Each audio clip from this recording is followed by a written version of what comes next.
habeen wanaagsan daawadayaal kuna soo dhawaada barnaamijka caawa iyo caalamka waxaan ahay Farxaan Maxamed Jimcaale qodobada wararka caawa ugu waaweyn waxa ay kala yihiin ugu yaraan 17 qof ayaa ku dhintay in ka badan 40 qofna way ku dhaawacmeen markii weerar qaraxyo ah oo isxigay galabta ay ruuxeen agaarka isgoyska kilomitir 4 ee magaalada Muqdisho al-shabaab ayaa sheegatay weeraradaasi oo lagu qaaday mid kamid ah hoteelada ugu waaweyn magaalada wararkii ugu dambeeyay ayaanu idinkaga haynaa qodobada kale ee caawan waxa kamid ah weerar toorey oo loo adeegsaday oo ka dhacay wado iyana ku taala dadku ay ka buuxeen magaalada Melbourne ee wadanka Australia ayaa la sheegay in weerarka ninka geystay uu asalkiisu Soomaali yahay diyaaradda Ethiopia Airlines ay leedahay ayaa maanta ka degtay magaalada Muqdisho markii ugu horeysay si rasmi ah muddo 10 sano ilaa iyo 7-meeyadii robot gaar ah oo wajiga bedelanaya iyo farsamadii ugu dambeysay ayaad ku daawan doontaan qaybta tiknoolajiyada ee Click ee toddobaadka kala soco BBC News Somali telefishinka raadiyaha online-ka iyo baraha bulshada halkani waa London barnaamijkuna waa caawa iyo caalamka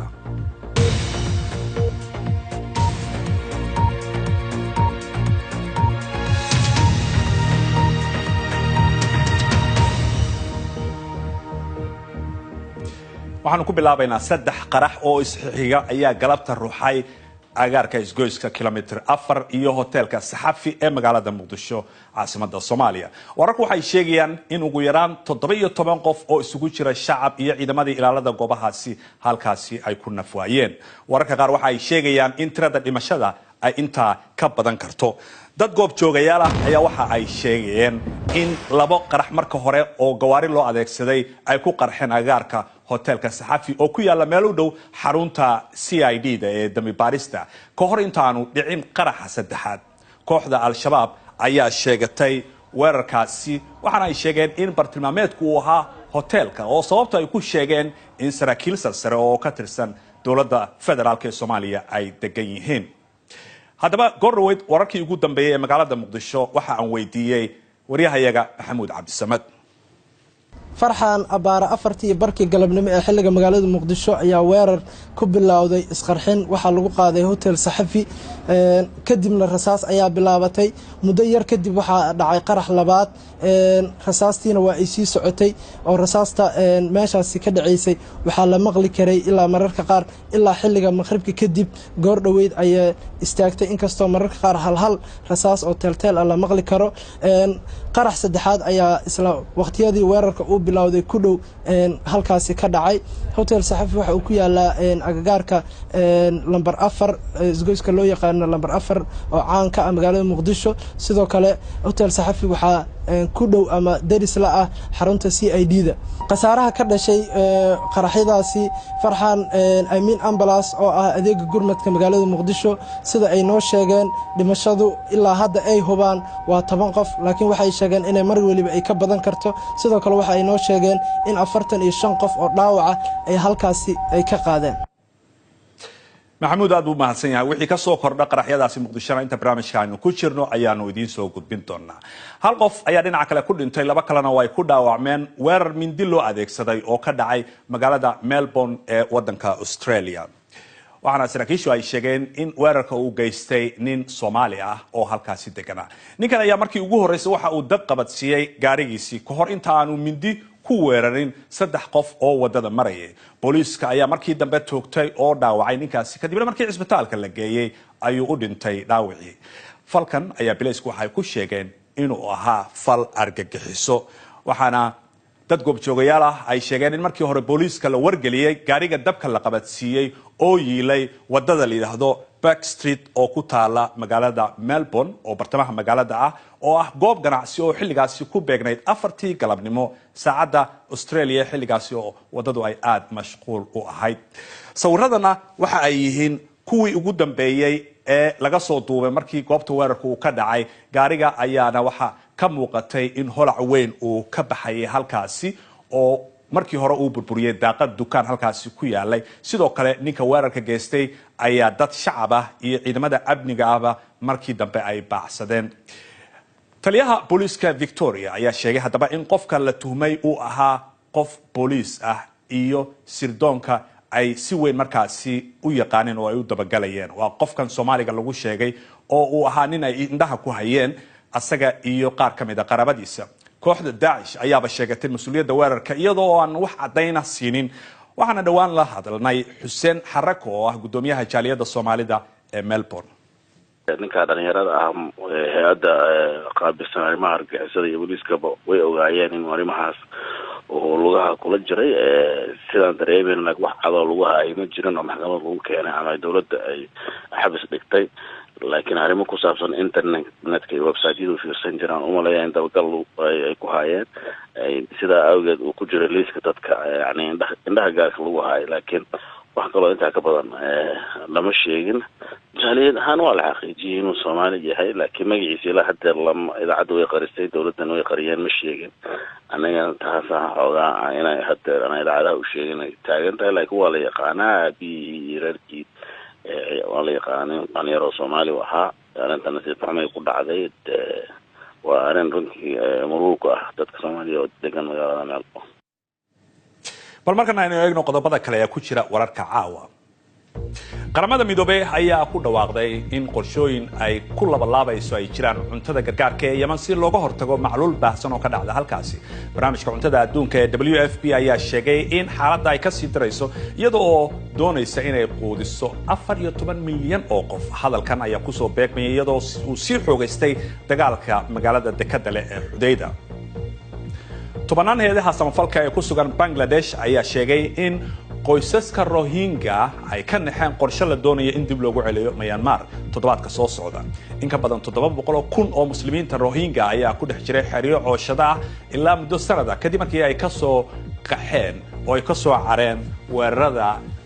ciidanka Barma. qaramada midoobay waxa ay sheegtay in aanay ammaan ahayn in qaxootiga mar kale dib halkaasi loogu celiyo. markana ururka Taliban ee Afghanistan ayaa ka qayb galaya markii ugu horeysay wada hadallada ku saabsan mustaqbalka wadankaasi oo ka dhacaya lagu qabanayo shir caalami ah oo nabad ah oo magaalada Moscow ee xarunta wadanka Ruushka. markii hore Taliban xukunka waxa ay xukumaysay inta badan wadanka waana ay diidanayeen inay ka qayb galaan wada hadalkan. waxa ay markasta sheegayeen inay lugta ay ku leedahay dawladda Afghanistan oo ay leedahay sharciyadeedaba ma aqoonsanin. wakiilada tobaneeyo dal oo ay Pakistan iyo Shiinuhu ay ku jiraan ayaa haddaba ka qayb galaya wada hadalkan maanta ka furmay magaalada Moscow. wasiirka arrimaha dibadda ee wadanka Ruushka Sergey Lavrov ayaa sheegay in wada hadallada ay muhiim u yihiin ciribtirka ururka la baxay dawladda Islaamka. saaxiibayaal dhammaan dalalkeenna waxaa ku soo socda khatar kaga imaanaysa argagixisada caalamiga. mid ka mid ah bartilmaameedkeedu waa Afghanistan. ISIL oo taageero ka helaysa gudaha ayaa isku dayaysa inay ka dhigto Afghanistan meel ay ku xooggan yihiin argagixisada caalamiga. xasilooni darrana ka abuuraysa gobolkeenna. si loo caawiyo in Afghanistan ay baabi'iso khatarta argagixisada waa hawsha dhammaan dalalkeenna iyo guddiga caalamiga ee ka shaqaynaya gobolka. ruushku waxay doonayaan Afghanistan oo mid ah halkaasi oo cid walba dhammaan qabaa'ilka ay si farxad leh oo nabad ah ugu noolaadaan. markana wadanka Ethiopia diyaaradda Ethiopia Airlines ayaa waxa ay maanta markii ugu horeysay ka soo degtay in magaalada Muqdisho muddo 10 sano ah. dulmaadyadii u dhaxeeyay labada dhinac ee caasimadaha Soomaaliya iyo Ethiopia ayaa la joojiyay sanadihii 1970yadii dagaaladii u dhaxeeyay labada dhinac ee Soomaaliya iyo Ethiopia. haddaba wariyahayaga Maxamuud Cabdisamad ayaa warbixintan ka soo diray magaalada Muqdisho. waa shirkadda diyaaradaha ee ugu ballaaran qaaradda Afrika. haddana waxa ay duulimaad joogto ah ku imaan doontaa magaalada Muqdisho. waxaa la filayay in duulimaadkani uu bilowdo 2 bishan balse sababo aan la shaacin ayay dib ugu dhacday. waxa ay siday 10 qof oo ku faraxsan inay Addis Ababa iyo Muqdisho u kala raacaan diyaaradda Itoobiya. waxaan soo raacnay diyaaradii Itoobiya ugu horeysay oo soo baxday oo Muqdisho soo aaday. marka competition inuu bilowdo oo diyaaraduhu ay Soomaaliya ku tartamaan oo annaga dadka markaas ay benefit u noqoto aad aan ugu faraxsanahay. marka aad iyo aad aan ugu faraxsanahay sida aan noo soo dhaweeyeen oo nagu soo martigeliyeen maanta. waxaan u malaynayaa in qof walba uu ku faraxsan yahay sababtoo ah tan ayaa dhow adis inaad halkan ka timaadid hadda kadib looma baahanayo inaad Djibouti soo marto ama Kenya aad ka soo duusho garoonka aadan cadda ayaa noqonaya mid mashquul badan oo maalin waliba ay ku soo degaan diyaarado duulimaadyo u sameeya dalka dibaddiisa iyo sidoo kale kuwa isku xira Muqdisho iyo qaar ka mid ah magaalooyinka dalka shirkaddan waxaa Muqdisho ugu dambeysay 1970maadkii xilliga oo dagaal xun uu dhex maray Soomaaliya iyo Itoobiya dawladda Soomaaliya ayaa filaysa in arrintan ay isku xir fiican u noqon doonto Soomaaliya caalamka intiisa kale arrintani waxay ahmiyad u leedahay dhammaan Soomaalida safarka ku tagta wadamada kale dadka degan dibadaha diasporaha Soomaalida meelaha kale ku nool ganacsatada Soomaaliyeed waxay runtii u sahlaysaa in ay ganacsi la sameeyso dawladda Itoobiya iyo shacabka Itoobiya ganacsi dheer iyo xuduud dheer oo inaga dhaxeeyo dad walaalo ah oo muddo kala maqnaa kala xirnaa ama si dhib ah si dheer isugu tagi jiray ay hadda u sahlaysaa inaan si fudud u kala gooshno meesha aan rabno aan waqti fudud aan ku gaarno isbeddelka siyaasadeed ee dhawaan ka dhacay Itoobiya ayaa saameyn ballaaran ku yeelanaya gobolka Geeska Afrika shirkadaha diyaaradaha Turkiga iyo Djibouti ayaa horey uga soo degi jiray garoonkan diyaaradda Itoobiya ayaana ka mid noqonaysa kuwa caalamiga ah ee yimaada caasimadda Soomaaliya dawladdana waxa ay rajaynaysaa inay dhawaan ku soo biiri doonaan diyaaradaha wadamada kale ee gobolka iyo kuwa khaliijka laga leeyahay محمود عبد العزيز BBC مقدشو وهاك waxyar kadib ayaanu isku soo laaban doonaa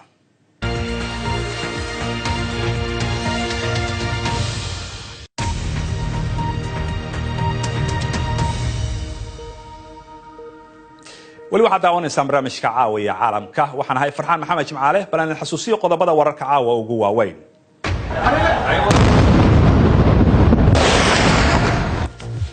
ugu yaraan 17 qof ayaa ku dhintay in ka badan 40 qofna way ku dhaawacmeen markii weerar qaraxyo oo isxigxigay ay galabta ruuxeen bartamaha magaalada Muqdisho ee caasimadda Soomaaliya weerar toorey loo adeegsaday ayaa ka dhacay wado ay dad ka buuxeen magaalada Melbourne ee waddanka Australia ninka weerarka geystay ayaa la sheegay in asalkiisu uu ahaa Soomaali Safiya Abdinuur oo ah gabar Soomaali Kenyan ah oo ka tirsan aqalka baarlamaanka waddanka Kenya ayaa dhawaan la gudoonsiyay abaalmarinta hoggaanka Afrika Safiya hadda waxa ay ila joogtaa stuudiyaha in London ay ku sugan tahay marka hore haddaad naga waranto Safiya oo aad mahadsan tahay inaad nagala qayb gashay barnaamijka ujeedadaada boqoshada London waa maxay والسلام عليكم ورحمة الله وبركاته ujeedada aan ku imaaday iyo casimadan ku imaaday waxay tahay casimaad iga casimay baarlamaanka London UK House of Commons marka waxaana la igu soo casimay dabaaldegay haweenka London UK u dabaaldegayaan boqolka sanadood ee xornimada u heleen inay codeeyaan mise loo codeeyo marka waxay noo yeereen haweenkii xildhibaanaha adduunka oo dhan baa la iskugu imaaday in lagu dabaaldego oo laga fikiro dabaaldegaas kaliya ma aha maxaa la qaban karaa iyo sidii wax loo bedeli karo marka wadan hore u maray ah inay idinku casuumeen 100 sano ka hor xilligii loo ogolaaday in dumarku ay codeeyaan Afrika ka waran marka barbar dhigto والله هورتا الشلي أرنتي تاريخ بهاد واي House of Commons عادي لما قالوا وانكو ديبيت كرينا تشامبرسكا مركا أفريقيا وقاضو ميل اسكو قبان كرماها هل كان عاد بأهور مرين وحيالا بدن أن حتى ما أنت اسكولا كسوقيب قالي أنتيجن كوسو وريجي واي أنا رادين أيو إني ولا لما يو متانا لغة ديجو اسكولا ذا UK يو اسكولا ذا إجارة constituency ijaara oo adiga laga soo doortay baarlamaanka Kenya Soomaalidiina waxaad ku tihiin kooyo Sodon sidaas oo tahay gabadha kaliya la soo doortay waa adiga haddana waxaad ii sheegaysay in dadaalku waxa sidii dumarka ay siyaasadda uga muuqan lahaayeen say arintaas ku suurtagali kartaa waxyaalo badan bay ku suurtagali kartaa oo shilay ku heshiinay heshiisiyaan ku heshiinay waxa kamid ahaayeen horta haweenka adduunka kuwii horumarin iyo kuwii horumareen inay heshiiyaan walaal noqdaan mataanana noqdaan isla shaqeeyaan laakiin Soomaalida maxaa looga baahan yahay sida dadka joogo kale gobolka waqooyi galbeed Soomaaliya waxaa looga baahan yahay inay aad u dadaalaan caruurtooda iskuula geystaan ay maaragtaa hooyooyinka masaakiinta waxba qabsan karin garabka la qabto oo wax loo qabto waxyaalo badan baa gobolka looga baahan yahay gobolkii wuxuu sida ogsoon tahay hawada waa isbedeshay climate change baa dhacday laakiin gabdhaha inay iyagu ay dadaal sameeyaan soo maaha laakiin in la yiraahdo koota la inay sameynaya soo iyagu inay soo galaan maaha siyaasadda oo ay soo kacaan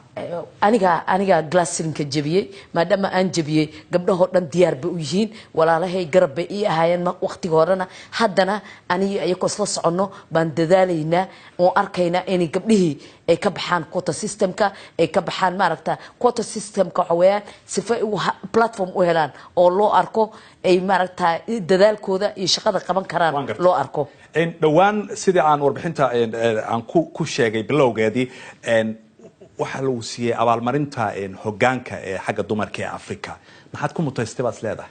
waxaan ku muteystay shaqooyin fara badan baan soo qabtay dhowr 28 sanadood baan bulshada la soo shaqeynayay aan shaqooyin fara badan aan kala soo qabtay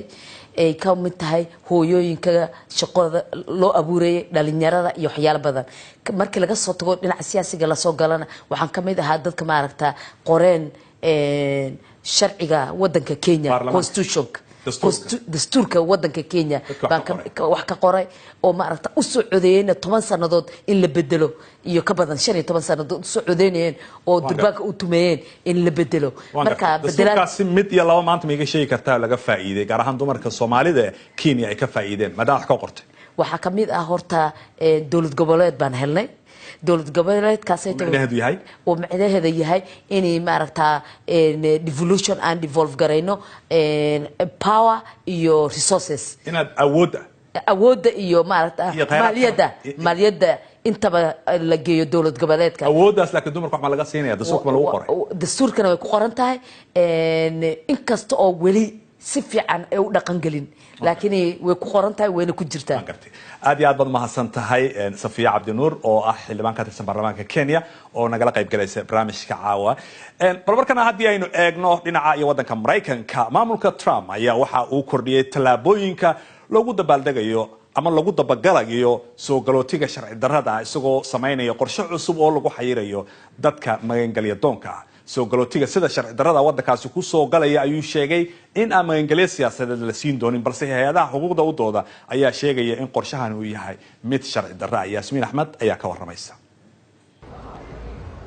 ilaalinta xuduudaha dheer ee Mareykanku la leeyahay Mexico ayaa hadda noqotay arinta ugu weyn ee Donald Trump uu ka walacsan yahay wuxuu aaminsan yahay in dadka si sharci darrada ugu soo gudbo xadka ay jibinayaan sharciyada magangalyo doonka sida daraadeed wuxuu sheegay inuu sharcigaas bedeli doono waqtigan xaadirka ah qof kasta wuxuu dalban karaa magangalyo sanad gudaheed si kastaba uu u soo galo dalka laakiin mustaqbalka madaxweynuhu wuxuu rabaa inuu magangalyo loo ogolaado dadka ka soo galo goobaha rasmiga ah warbixin ay soo saartay wasaaradda arrimaha gudaha ayaa lagu sheegay in nidaamka soo galootiga loo isticmaalo si khaldan taasoo culays ku hayso dhaqaalaha dalka waxay ku adkaysteen in madaxweynuhu xaq u leeyahay inuu wax ka bedelo xeerarka dadka taas ay ku jirto danta qaranka laakiin ururada xuquuqul insaanka ayaa sheegay inay sharcigan horgeeni doonaan maxkamadaha ma haysto awoodda koongareeska uu tan ku samaynayo dhabtii koongareeska ayaa caddeeyey waxa qaynuunku ogolaanaya dalkan oo ah inaad codsan karto magangelyo dibadda joog ama gudaha waxa uu samaynayo waa in uu qalin madaxweyne ku baabi'iyo qaynuunka madaxweynaha ayaa cabsi ku abuuray soo galootiga ku soo qulqulaya Mareykanka soo galootiga ayaa sheegay inay ka cararayaan saboolnimo iyo cadaadis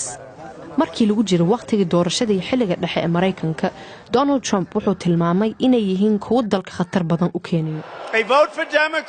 codka aad dimuqraadiga siisid waa cod dhibaato u keenaya xuduudaheena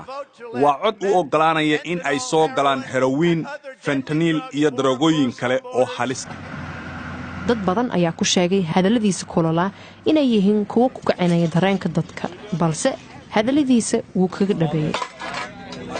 markii hore kumanaan askar ayaa la geeyay xuduudda haddana waxaa la bedelay sharciyada soo galootiga si loo xiro goobaha ay ka soo galaan dadka.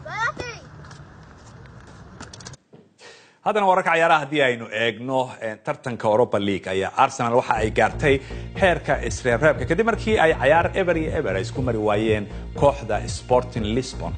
Chelsea ayaa iyaguna u soo baxay heerkaasi waxa ay kaga guuleysteen 1-ever kooxda Bate Brosif. ciyaaro badan oo kubadda cagta horyaalka Ingiriiska ayaa dhacaya toddobaadkan dabayaaqadiisa. Chelsea waxa is hayaan kooxda Everton waxa kale oo iyaguna wada ciyaari doona kooxaha Liverpool iyo Fulham. laakiin ciyaarta weyn ee isha lagu wada hayo toddobaadkan dabayaaqadiisa waxa weeye mid dhex mari doonta labada kooxood ee Manchester ka wada dhisan Manchester United iyo Manchester City. Tababaraha kooxda United Jose Mourinho ayaa sheegay in Romelu Lukaku uu ku soo laaban karo ciyaarta dambe laakiin waxa uu ku adkaystay in mid ka dhacaysa garoonka Etihad ee City martida loo yahay aanay go'aamin doonin xilli ciyaareedka. guddiga kubadda cagta ee Europe ayaa waxa ay sheegayaan in laga bilaabo isboortiga horyaal adag kaas oo ciyaartoyda siinaya fursad ay kooxahooda ku matalaan. tani ayaa ka dambeysay markii lagu dhawaaqay bishii hore tartanka Premier League. واتهاي بالمركنا وخميس وجمعة لعقتها بيتكونكا هي فرصمدي ugu dambeysay ee tiknoolajiyada casriga ayaan caawana idin kugu haynaa qaybta barnaamijka click Qalib Xasan Baaruud ayaa ka waramaya.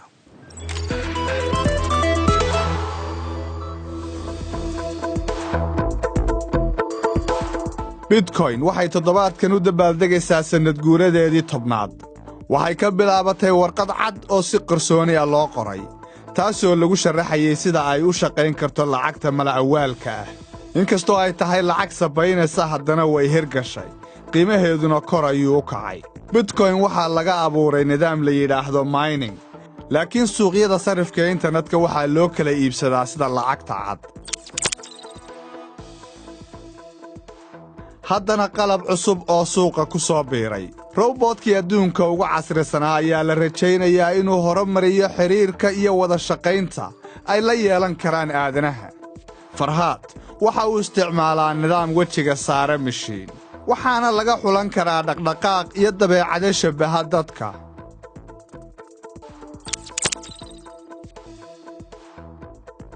Elon Musk waxa uu boggiisa Twitter ku soo bandhigay gudaha dhuumo uu leeyahay oo dhulka hoos mara. waa dhuun hoos marta Los Angeles waxayna qayb ka tahay qorshe uu rabo inuu kula dagaalamo taraafikada kuna hormariyo gaadiidka dhulka hoos mara.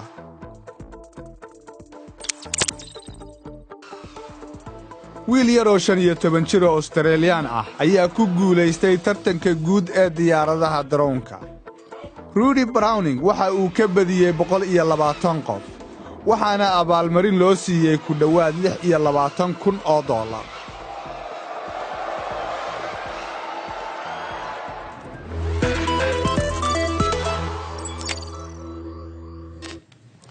xusuusnow wararkii ugu dambeeyay ee telefishinka BBC Somali haddii ay ku dhaafaan waxaad mar kale kala socon kartaa boggayaga bbc.com/somali. inta ayaan kusoo gabagabaynaynaa barnaamijkeennii caawa waad ku mahadsantihiin daawashadiina. jimco wanaagsan ayaan mar kale idin leenahay. inta aanu mar kale dib u kulmayno dhammaantiinba toddobaadka dambe habeenka Isniinta waxaan idinkaga tegaynaa sidaa iyo habeen wanaagsan.